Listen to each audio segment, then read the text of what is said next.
¿Saben qué me ha obsesionado últimamente? El cine. Y nada más y nada menos que un clásico, Cadena Perpetua, o en inglés, The Shawshank Redemption. o al final el nombre cursi que le pusieron en español, Sueños de Libertad. Sí, esa película donde Andy Dufresne, un vaquero de los años 50, lo condenan a 2 cadenas perpetuas por un crimen que no cometió. Digo, todo porque descubre a su esposa en el lecho de amor con otro. Es así como Andy entrará a una prisión estatal con un director muy religioso, pero igual en esta cárcel se reparte más golpe que palabras religiosas. Es ahí cuando conoce a Rick, un hombre que fue condenado a cadena perpetua por matar, y a diferencia de Andy, este sí mató. Pero a pesar de que ya han pasado sus 200 años, cada vez que va a pedir clemencia es rechazado. Rechazado. No una, ni 2, hasta 3 veces. Rechazado. Él es Morgan Freeman, quien puede traer casi todo lo que necesites a la cárcel. ¿Cómo? Nunca lo sabremos. Como Morgan Freeman puede traer todo, Andy le pedirá un martillito y empezarán a hablar.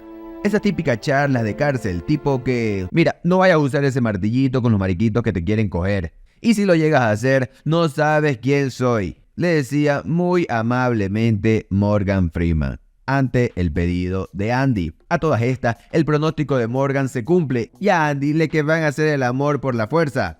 Pero Andy se defenderá como el mejor, recibiendo no una, ni 2, hasta 3 golpizas. Ahora imagínense este escenario, Andy y el resto de los prisioneros, sol a pleno, trabajando duro en el techo de uno de los edificios de la prisión. Andy escucha al malhumorado Harley, el policía más riguroso de todos, quejarse de sus problemas fecales. Y esta es la cara que se le pone a Andy cuando sabe que encontró trabajo en la cárcel sin ni siquiera meter currículum. Pero si necesita a alguien que le prepare los documentos, y eso cuesta, un abogado por ejemplo. Un montón de imbéciles. Una vez convence al policía que pueda hacer el trabajo fiscal que él necesita, la vida de Andy cambiará para siempre, regalando cerveza a Morgan y al resto de sus compañeros de la cárcel, quitándole encima al tipo que quería hacerle el amor por la fuerza, trabajando en lo que ha trabajado toda su vida, decorando su celda con los últimos afiches del momento. Básicamente Andy se volvió un Pablo Escobar de la contabilidad, sin el bigote y sin el acento paisa. Además, Andy tenía como un alma de político, ya que le permitieron que insistiera en solicitar fondos para una biblioteca, y luego de apenas 6 años obtiene los fondos y arma una biblioteca que para los años 50 era una locura. Paralelamente, el director de la prisión, quien aparte de ser un fan de Dios, también es fan de la plata y aprovecha para utilizar la mano de obra de los prisioneros para obtener contratos y empezar a lavar dinero. ¡Cuidado! ¿Con la ayuda de quién? De Andy. ¿De quién más? Andy es como lo mejor que le pudo pasar a esa cárcel. Y lo mejor que te puede pasar en la vida es que le des me gusta y te suscribas a este lindo canal, ya que estaré subiendo resúmenes como este y como otros. Algo sí te digo, me hubiese gustado ver la etapa de joven de Andy y ver cómo llegó a ser un tipo tan proactivo, que ante un cachito de la mujer sucumbió tan rápido. Pero bueno, esa será la secuela de esta película que nunca harán. Después de todo esto han pasado 10 años, sí, 10 años pagando por un crimen que no cometiste, y esto se confirma cuando llega Tommy Williams, un coño que por azar del destino convivió con el mismo asesino que mató a la esposa y amante de Andy, en un acto de marico qué pequeño es el mundo. Y esta es la cara de Andy pensando que volverá a ser libre. Y con esta increíble coincidencia, Andy se va a donde el director Norto para explicarle su caso con la esperanza de que le dé la oportunidad de reabrir su caso y así poder ser libre. ¿Y qué hace el director Norto? Lo ayuda en agradecimiento por toda la plata que Andy le ha ayudado a lavar. ¡Claro que no! El tipo más bien mata a Tommy para evitar cualquier tipo de posibilidad de que reabran el caso de Andy. Ahora a Andy no le queda más opción que seguir lavando de la plata corrupta al director Norto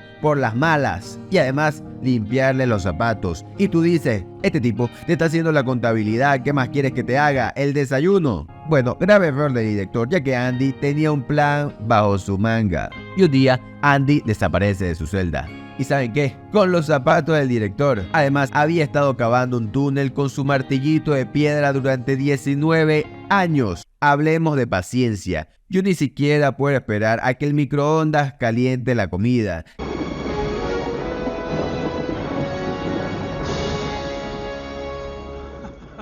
Y al final, el contable, con su sueño de playa, se escapa con $370,000 del dinero sucio del director. Y toda la policía piensa que el director se robó toda esa plata. Y te preguntarás, ¿pero qué? ¿Vivió toda la vida escondido? Pues gracias al lavado del dinero, Andy creó una identidad completamente falsa, la cual asumirá para cobrar todo el dinero lavado por parte del director e irse a unas playas de México para esperar a su gran amigo Morgan Freeman, quien luego de pedir clemencia de la manera más hagan lo que quieran, mamagüevos. Ande, hijo, ponga esos sellos en las formas y no me haga perder más tiempo.